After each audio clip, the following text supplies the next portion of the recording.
Welcome to the comfy zone. Make yourself at home. My name's Jack, and I'm a YouTuber.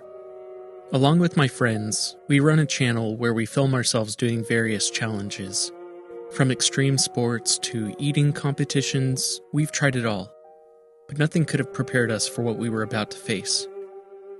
A few weeks ago, I received an email from a wealthy benefactor who owned an abandoned orphanage called Whispering Shadows.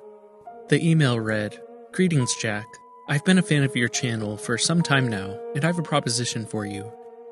I have a property that's in dire need of some publicity, and I believe that you and your friends could provide just that. I own an abandoned orphanage called Whispering Shadows, and I'd like you to spend a night there. If you're able to survive until morning, you'll be rewarded with $100,000. But be warned, the orphanage is haunted and has claimed many victims in the past." At first, I thought it was a prank or a scam, but after doing some research, I found out that the orphanage was indeed real and had a dark history. It was rumored that the orphans who lived there were mistreated and abused, and some had even died under mysterious circumstances. The thought of staying there was terrifying, but the reward was too great to pass up.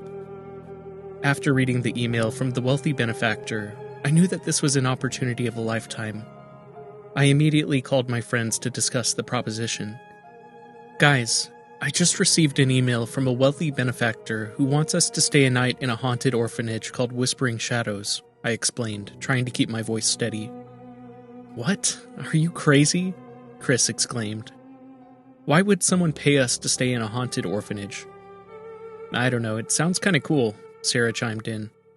"We could turn it into a challenge for the channel." "I agree with Chris," Mike said, looking skeptical. "Why would someone want to get publicity for a haunted orphanage? It doesn't make sense." "I don't know, but I did some research and the orphanage has a dark history. It was rumored that the orphans who lived there were mistreated and abused, and some had even died under mysterious circumstances. It's perfect for our channel," I replied, trying to convince them. "I don't know, man," Chris said, shaking his head. "It sounds too good to be true." "Think about it, guys. We can make a lot of money from this, and we'll have an amazing video for the channel. We can't pass up this opportunity," I said, trying to persuade them. After some more discussion, my friends agreed to take on the challenge and head to Whispering Shadows. With my friends finally on board, we started to prepare for the challenge. We packed our bags with essentials like flashlights, snacks, and blankets. I even brought a camera drone to get some aerial shots of the orphanage.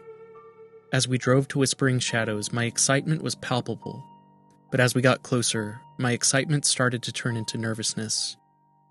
The orphanage looked even creepier up close, with broken windows and overgrown vines covering the walls. "Are you sure we should do this, Jack?" Sarah asked, looking worried. "Don't worry, we'll be fine. We have each other," I replied, trying to reassure her. But as we stepped inside, I couldn't shake the feeling that something was wrong. The air was thick with an eerie silence, broken only by the sound of our footsteps on the creaky floorboards. As we explored the orphanage, I noticed strange markings on the walls and floor. They looked like they had been made by someone, or something. My skepticism started to turn into fear, and I started to regret taking on this challenge. "Guys, I don't think we should stay here. This place is giving me the creeps," I said, my voice trembling. "Come on, Jack, don't be such a wimp. We can do this," Chris replied, trying to boost my confidence. But I couldn't shake the feeling that something was watching us, and I knew that we were in for a long and terrifying night. "Hey guys, we're here at Whispering Shadows, an abandoned orphanage with a dark and mysterious past," I said, speaking to the camera as we walked through the main hall. "We've been given the opportunity to stay the night and make it out with $100,000. But as you can see, this place is seriously creepy." Mike panned the camera around to show the decrepit surroundings of the orphanage, highlighting the peeling paint, broken windows, and boarded-up doors. "As you can see, we're not alone here. This place is filled with ghosts and spirits, and we're here to find out if we can make it through the night," Sarah added, her voice trembling slightly.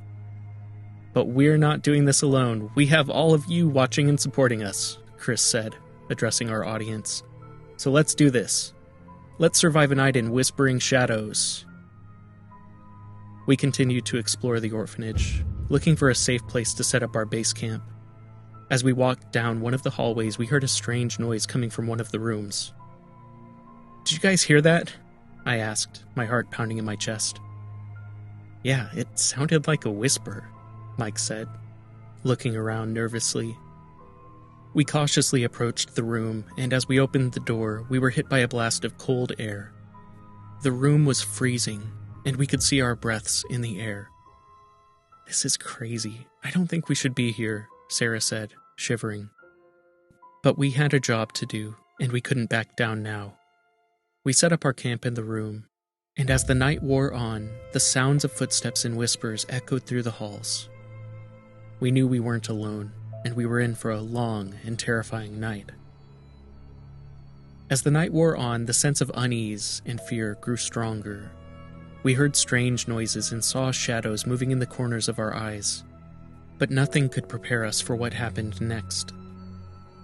I was sitting alone in one of the rooms, filming myself for the YouTube channel, when I heard a faint whispering sound.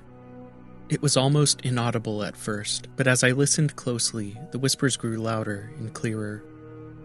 I turned around and saw a ghostly figure standing in the corner of the room. It was a little girl, dressed in a tattered dress and with long, dark hair covering her face. She was staring at me with hollow black eyes. I froze in terror, unable to move or speak. The air in the room grew cold, and I could see my breaths in the air.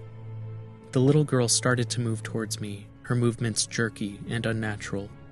I tried to run, but my legs felt like they were made of lead. I stumbled and fell, hitting my head on the floor.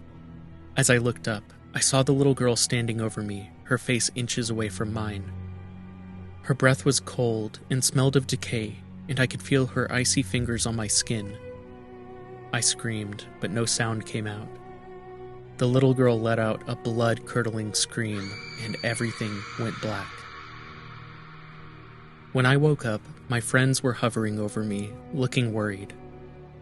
"Jack, are you okay?" Sarah asked, her voice filled with concern. I couldn't speak. I just shook my head, my mind reeling from what had just happened. The little girl had vanished, leaving me shaken and terrified. I knew then that we had to get out of Whispering Shadows as soon as possible. "Did you guys see that?" I asked, my voice shaking with fear. "See what?" Chris asked, looking at me quizzically. "The little girl, she was right there," I said, pointing to the corner of the room. "I didn't see anything," Mike said, shaking his head. "I was outside trying to fix the generator," Sarah added. "What happened?" I explained what had just happened to me, but they all looked at me like I was crazy. They hadn't seen or heard anything. "I think we need to get out of here," I said, my voice trembling. "Something bad's gonna happen if we stay." But we had a job to do, and we couldn't let our fear get the better of us. We continued to explore the orphanage, hoping to find clues that would lead us to the $100,000 prize. As the night wore on, the strange occurrences continued. Doors slammed shut on their own. Objects moved without explanation, and we heard disembodied voices calling out to us. But the worst was yet to come. As we were exploring one of the upper floors, we heard a loud banging sound coming from one of the rooms. We cautiously approached the door, and as we opened it, we were hit by a wave of cold air. Inside the room, we saw a figure standing in the center. It was a woman, dressed in a white gown, and her eyes were glowing red. She let out an unearthly scream, and we knew then that we had to get out of Whispering Shadows as soon as possible. We ran out of the room, our hearts racing, and headed for the exit. But the door wouldn't budge. We were trapped. The woman in the white gown was getting closer, her eyes still glowing red, and her screams getting louder. We were paralyzed with fear, not knowing what to do. Suddenly, a loud voice boomed through the orphanage. "This is the owner of the property. I've been watching you, and I'm impressed. You've passed my test. The door is now unlocked. You may leave and collect your reward." We didn't need to be told twice. We ran towards the door, pushing and shoving each other in our haste to get out. As we stumbled out into the night air, we could hear the woman's screams growing fainter and fainter behind us. Once we were safely outside, we collapsed onto the ground, gasping for air. It was only then that I remembered something I'd read about the orphanage. "The woman in the white gown," I said, between gasps. "I think she's the same woman who ran this place. She was known for being cruel to the orphans." My friends looked at me, their eyes wide with surprise. "How do you know that?" Chris asked. "I did some research before we came here," I said. "I wanted to be prepared, but I never expected anything like this to happen."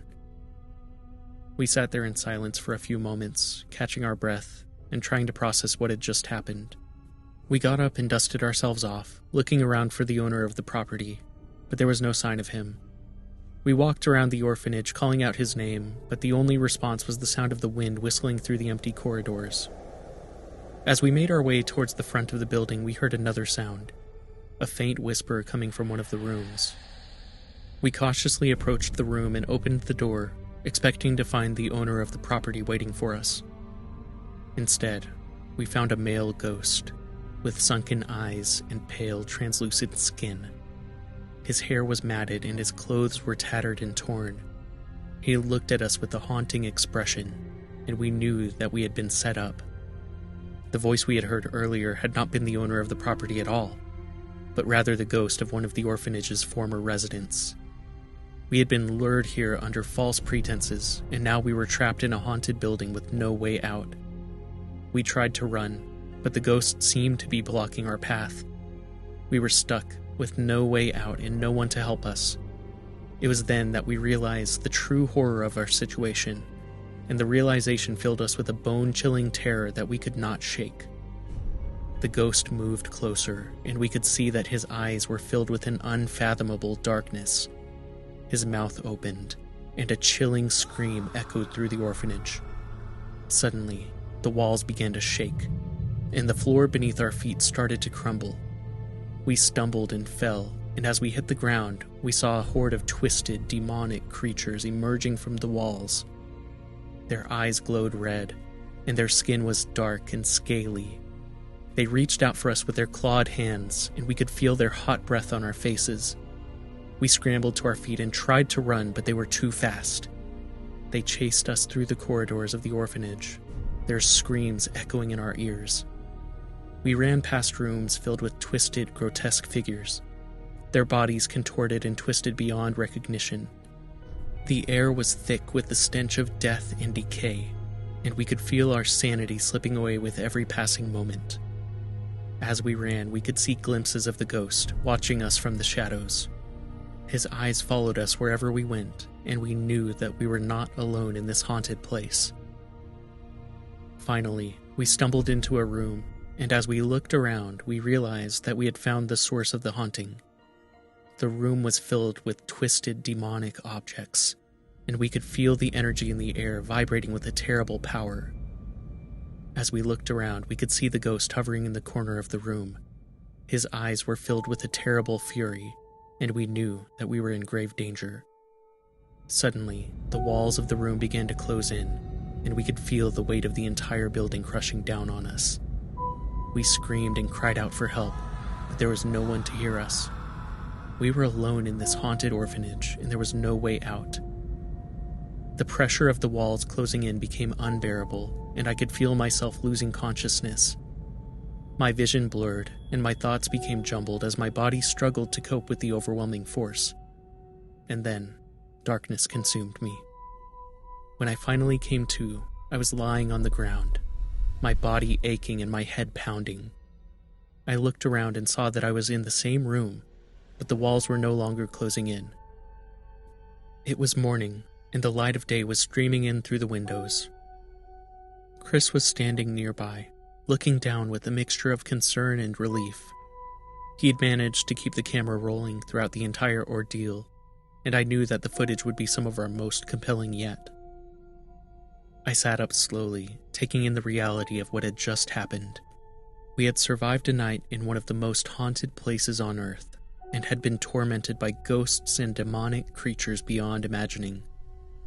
But as I looked at my friends, I knew that we had been forever changed by the experience. The horrors we had witnessed would stay with us for the rest of our lives, and we could never truly escape the trauma of that night. As we gathered our things and prepared to leave the orphanage, I knew that we had made a grave mistake by accepting the challenge.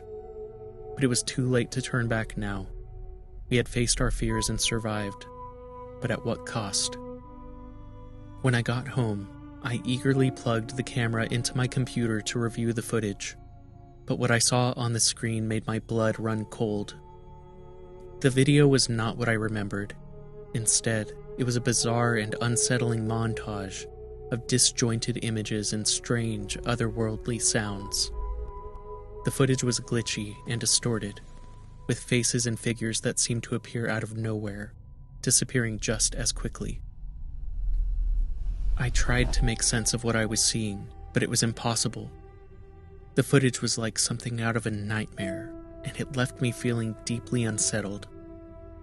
I couldn't shake the feeling that we had made a terrible mistake by accepting the challenge. The events of that night had changed us in ways that we couldn't even begin to comprehend, and the footage seemed to be a testament to that fact.